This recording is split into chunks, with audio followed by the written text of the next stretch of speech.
I started following you on Twitter a while back, and it's one of the bright spots on Twitter where it's not really always an easy place to see a lot of bright spots. And there are lots of days where I will screenshot whatever you've tweeted and forward it along to my son just so that he has that kind of positivity in his life, man. I always appreciate it. Thank you very much. I appreciate that. I'm assuming you talk with Tony Tuesdays. Yes, that's it. Yeah. Yeah, I love doing that. Yeah, I just try to send something motivational once a week. Like you said, we always focus on negative stuff and things that are happening. So, everybody needs a boost, and I just felt like it was a good way to just, share some type of motivation or some type of give someone a positive outlook for the day. And because we get beat down enough, so every now and then we got to try to pick each other up. Well, like I said, I always do appreciate it. How has this week been for you with all the news swirling around and everything that's been going on? It must be kind of chaotic. It's been an unbelievable week. It's chaotic to say the least. Yesterday was the first day I felt like myself again. Monday was like a ton of bricks, and then Tuesday I was somewhat, dazed and just trying to get things in order and figuring out which will be the next step and how to go about doing the things that I was tasked to do. And then Wednesday, about JD and just kind of brought everything back to square one. So it just was a tough 3 days. But yesterday I felt like, I had my bearings back and was just able to be myself again. So we've got a job to do, and we know that. So, things are kind of getting back to normal today. Bease, do you almost feel like it's best to get the team on the road right now where everybody's in the same hotel and you kind of get away from what was going on here in Arlington and get everybody kind of back together on the road? Yeah, that may be a good thing. But I do feel like the team handled the last few days with a lot of grace because everyone was affected. And you never know how it's going to stem into the clubhouse and onto the field.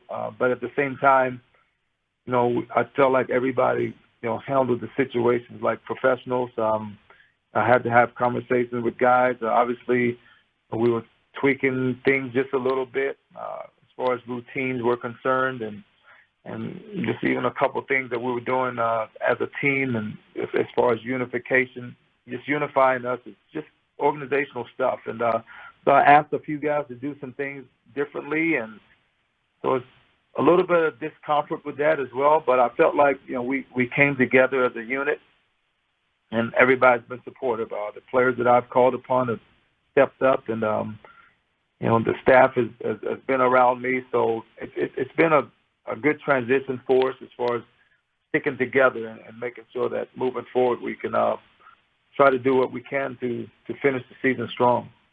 Tony, you said the other day that you wanted to the guys to establish their identity, and we kind of discussed that a little bit, and we were going to talk to you that day, and things obviously changed just a little bit, but I'm kind of curious what you envision a great identity for a baseball team, a future championship baseball team is. Yeah, for me, it's a simple phrase, and I've said it before, and I'll say it again. It's Chuck Tanner's phrase, and I use it. I've stolen it. And it's do ordinary things extraordinarily well.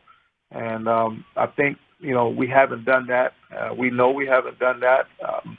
It's just playing the game of baseball and doing the little nuances that the game's asking you to do and making sure that when you take the field that I care what that looks like.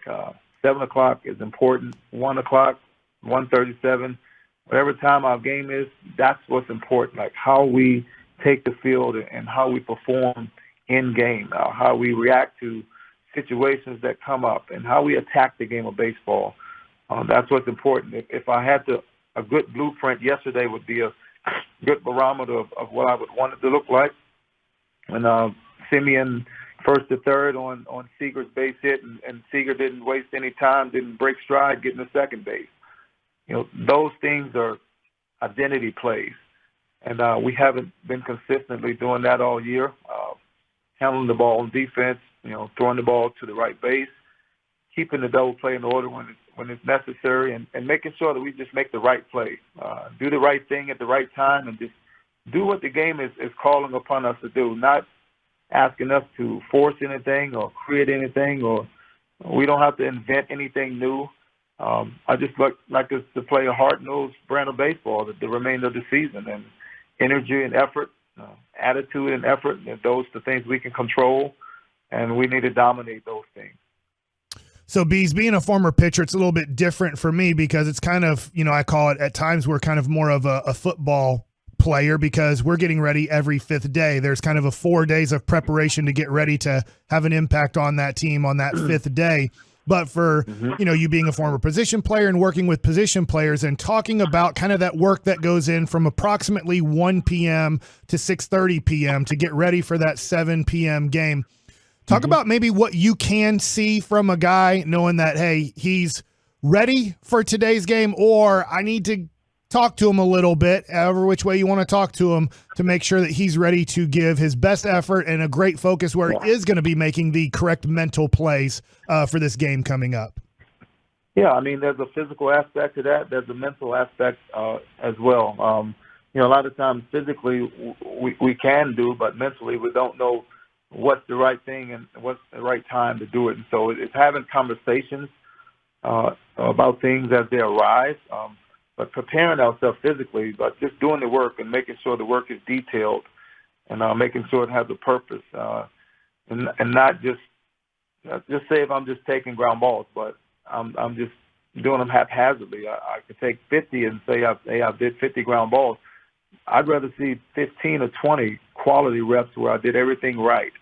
And so that's a part of it, making sure that, we have in-game things as a young player, what have you, because we do have some youth on this team as well that we have to address things and guide them mentally about, what was the right play to make there, or what was the thought process in this situation, and just help guide the thought process. So, there's a learning curve there, but, as a staff, we've got to be more involved and more proactive and making sure we handle those things and take care of those things. But the biggest thing for me is player-to-player accountability. Me telling the guy his effort level was not up to par, and his teammate telling him that is a total different message. And so that's what I've asked a few of the veteran guys and leaders to take over with, and they've obliged me on that. So, we have that support. And I think, from an accountability standpoint and preparation and motivational standpoint, it all ties in hand in hand. Tony Beasley joining us here on the K&C Masterpiece on 105.3 The Fan. The JD news is a man who he was with you for a long time here with the Rangers, and now Chris Young's here. What's the relationship with Chris Young? I know this has kind of been a quick turnaround, but are y'all in meetings and talking a lot right now to get things prepared every day? And first of all, let me speak on JD. JD hired me 8 years ago, and he gave me this opportunity. And through some challenging times in my life, he was an unbelievable support. And it's been there for me. If I pick up the phone and call or whatever I need, he's there. So he's been a tremendous individual in my life. He's a friend. He's always going to be a friend. So, I just wanted to make that clear as far as JD is concerned. Chris Young and I we go back to 2002. He pitched for me in Hickory, North Carolina, and then I managed him briefly in Syracuse as well. So we have a relationship that goes beyond our time together here. And so I've known Chris a long time and respect him, and I've always known what he's about as far as vision and integrity, and he does everything with attention to detail, and he has a purpose. So I know where his heart is. I know what he thinks about the game of baseball. I know what his ambition is as far as what he wants to see from the organization. And I have no doubt that he's going to do a great job moving the needle forward. We have a job to do. We know that. So Chris and I, we've had a lot of conversations. We've talked about a lot of things. And obviously we talked earlier this morning a lot. So we're going to support each other. We're going to band together and together just do the things that are necessary to get us through this year and we'll focus on the off season and what has to happen in that regard when it gets here. But we've got to take care of the now, and we've got a plan and a purpose to doing that, and we're going to do it together.